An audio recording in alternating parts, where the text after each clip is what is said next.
Credit scoring is the process used to generate credit scores.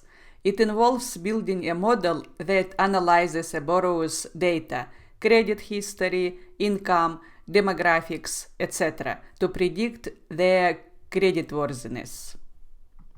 In this course, we will use machine learning algorithms for credit scoring.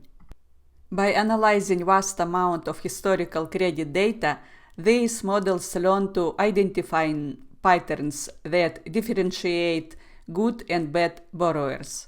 This allows them to generate credit scores for new borrowers with similar financial profiles. This lecture is part of my new Udemy course. To access the entire course for free, use the link provided. Please note, this offer is limited to the first 100 students. Use the coupon code SCORING100 or click the link in the description. If this code isn't valid anymore, you'll find an updated code in the video description. In this final slide of the section, I would like to acknowledge the source of the visual elements I use in this course.